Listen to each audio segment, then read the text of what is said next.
Good morning students. आज हम अपने इंग्लिश टेक्स्ट का चैप्टर नंबर 2 स्टार्ट करेंगे। जैसे कि हम लोगों ने प्रीवियस टाइम पे हमारा चैप्टर नंबर 1 रीड किया था, उसके वर्ड मीनिंग, क्वेश्चन आंसर्स और वर्कबुक फिल किए थे। आज हम अपना चैप्टर 2 स्टार्ट करेंगे। So let's start our chapter.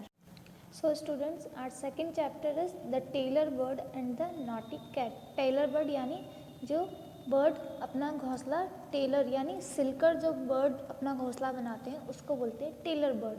और नॉटी कैट, नॉटी मतलब शरारती और कैट मतलब बिल्ली। तो हम इसमें टेलर बर्ड और नॉटी कैट के बारे में पढ़ेंगे। Let's warm up. सबसे पहले warm up. Solve this crossword puzzle with the names of the babies of their animals. अब जो हमें क्रॉसवर्ड पजल दे रखी है उसमें हमें उनके बेबीज़ के नेम फिल करने हैं। So students, let's solve the puzzle. सबसे पहले हम पज़ल को सॉल्व करेंगे। तो हमें यहाँ पर एनिमल्स के नेम दे रखे हैं, यानी जानवरों के नाम दिए हुए हैं, और हमें उनके बेबीज़ के यानी उनके बच्चों के नाम, उनके यंगर्स के नाम हमें लिखने हैं। सो लेट्स स्टार्ट डाउन। यानी सबसे पहले हम डाउन वर्ड्स यानी अपर से डाउन की तरफ जाते हुए हम इसे सॉल्व करेंगे। तो फर्स्ट है हमारा हैन। हैन के बेबी को हम क्या कहते हैं? चिक। CHICK, चिक। सी अगेन, हैन के बेबी को बोलते हैं chick. CHICK, chick. Second is dog. Dog के बेबी को बोलते हैं पपी।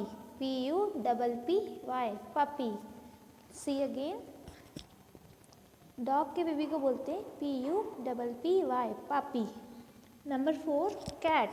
अब कैट के बेबी को क्या बोलते हैं? सब बताइए, आपको पता होना चाहिए ना, आपके सभी ने देखा है, सब पढ़ते आ रहे स्टार्टिंग से। तो क्या बोलेंगे कैट के बेबी? कैट के बेबी को बोलते हैं kitten. KITTEN, KITTEN, kitten. Now across. Now हम स्ट्रेट फॉरवर्ड यानी एक लेफ्ट टू राइट हम फिल करेंगे, यानी लेफ्ट की तरफ से स्टार्ट होकर और राइट पे हम फिनिश करेंगे हम अक्रॉस में, यानी एक स्ट्रेट लाइन में। सो सी फर्स्ट नंबर है हमारा काव। काव यानी गाय। अब गाय के बेबी को क्या बोलते हैं? गाय के बेबी को हम बोलते हैं, काव के बेबी को काफ। CALF, काफ। सी अगेन, काव के बेबी को बोलते हैं calf. CALF, calf. Number 3, duck. अब डक यानी डक क्या होती है? डक मतलब बतख। अब बतख के बेबी को क्या बोलेंगे? सोचिए, डक यानी बतख। अब डक के बेबी को क्या बोलेंगे? Duckling. Spelling is C number 3, DUCKLING, duckling. DUCKLING, duckling. So students, ये पजल आपको आपकी बुक्स के अंदर सॉल्व करनी है, जैसे मैंने आपको बताई है। फर्स्टली हमें डाउन वर्ड्स यानी जो वर्ड्स हमें नीचे की तरफ ला रहे हैं, ऊपर से नीचे की तरफ आएंगे, उन्हें हम फिल करेंगे। उसके बाद अक्रॉस में यानी लेफ्ट टू राइट में हम फिल करेंगे। So please do this puzzle in your books. Now start our chapter. अब हम अपना चैप्टर स्टार्ट करते हैं। Once upon a time a tailor bird decided to build her nest in the kitchen garden of a household. अब एक समय की बात है, मतलब वंस अपॉन अ टाइम, एक समय की बात है, एक टेलर बर्ड थी। उसने क्या सोचा? उसने डिसाइड किया, उसने ये सोचा कि क्यों ना मैं एक नेस्ट बनाऊँ। कहाँ पर? किचन गार्डन में, यानी गार्डन जहाँ पर वेजिटेबल्स ग्रो होते हैं उसको बोलते हैं किचन गार्डन। जहाँ पर वेजिटेबल्स ग्रो करते हैं, किस लिए? जो हम किचन में यूज़ कर सकते हैं, हाउस होल्ड वर्क के लिए यूज़ कर सके हमारे गार्डन में, उसको बोलते हैं किचन गार्डन। तो वहाँ पर उस टेलर बर्ड ने एक नेस्ट बनाने के लिए सोचा। She selected a brinjal plant for her home and beautifully stitched 2 leaves together with her beak creating her nest. अब जो टेलर बर्ड थी, उन्होंने क्या करा? उन्होंने एक प्लांट को सेलेक्ट किया, एक पौधे को चुना, और वो पौधा कौन सा था? ब्रिंजल। ब्रिंजल यानी बैंगन जिसे बोलते हैं हम। ब्रिंजल के पौधे को उन्होंने अपना घर बनाने के लिए सेलेक्ट किया, चुना, और beautifully stitched 2 leaves together with her beak. Beautifully यानी बहुत सुंदर तरीके से उन्होंने 2 लीव्स को, उस टेलर बर्ड ने 2 लीव्स यानी 2 पत्तियों को आपस में जोड़कर, अपनी बीक से यानी अपनी चोंच से आपस में जोड़कर एक बहुत ही अच्छा नेस्ट बना लिया। क्रिएटिंग मतलब बनाना, यानी एक बहुत अच्छा नेस्ट उन्होंने बना लिया। It is in this nest that she laid her eggs some time later. अब वो नेस्ट क्यों बनाया था? ताकि वो इस नेस्ट के अंदर अपने एग्स ले कर सकते, यानी वो अपने एग्स वहाँ पर रख सके उस नेस्ट के अंदर कुछ टाइम बाद। After a few days the eggs hatched, यानी कि जो टेलर बर्ड थी उसने वहाँ पर उस नेस्ट के अंदर अपने लेग्स को लेड किया, वहाँ पर उन्होंने अपने एग्स को रख दिया और कुछ समय की बाद, फ्यू डेज के बाद वो एग्स हैज्ड हो गए। हैज्ड मतलब होता है ब्रोकन अप, और जिसमें से यंग वंस निकल आते हैं, यानी वो अंडे फूट गया और उनमें से क्या निकले? छोटे छोटे बच्चे निकले, यानी younger ones. And 3 tiny chicks emerged, और उन एग्स में से क्या हुआ? 3 टाइनी चिक्स, यानी उन एग्स में से 3 छोटे छोटे चिक्स के, यानी उस टेलर बर्ड के बच्चे बाहर आ गए। They were so young they could not open their eyes, they could not even fly.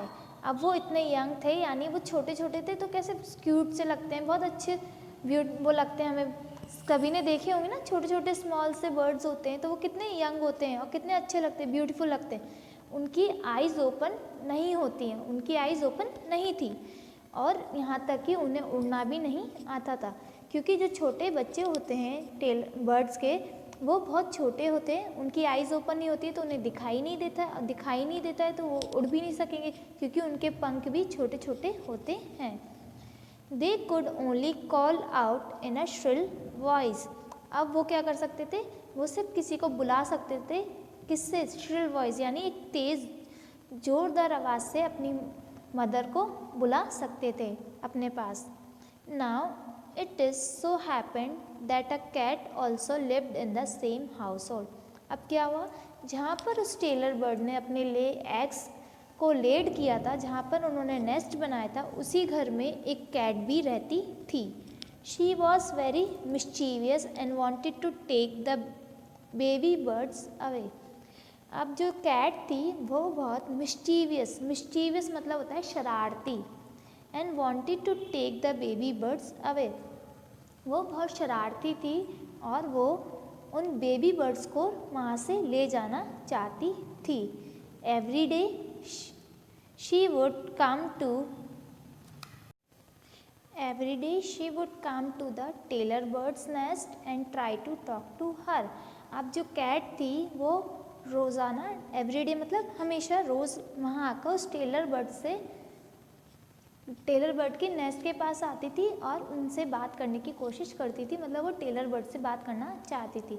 Eight the same time she would keep looking for an opportunity to take the chicks.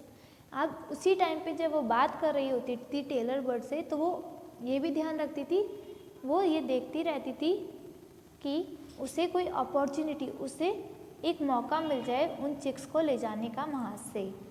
In a sing song voice she would say, oh my dear tailor bird how do you do. एक sing song voice यानी एक गाना गाते हुए वो tailor bird से कहती थी, oh my dear tailor bird, कि मेरी प्यारी सी tailor bird, how do you do, आप कैसी हो। The clever bird would bow respectfully and reply, oh my dear maharani I बो टू यू। अब जो टेलर बर्ड थी वो क्लेवर थी, तो वो रेस्पेक्टफुली यानी बिल्कुल आदर से और बिल्कुल पीसफुली रिप्लाई देती थी, आंसर करती थी कि ओ माई डियर महारानी, कि मेरी ओ प्यारी महारानी, आई बो टू यू। तो टेलर बर्ड रेस्पेक्टफुली बोलती थी कि ओ माई डियर महारानी आई बो to you.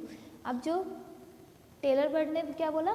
O my dear maharani I बो टू यू। अब इसमें बो जो है, BOW बो, वैसे तो उसे हम धनुष बोलते हैं, लेकिन यहाँ पर मीनिंग अलग है।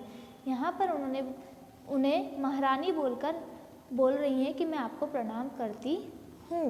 And the cat would leave. अब जो कैट थी वो वहाँ से चली जाती थी, क्यों?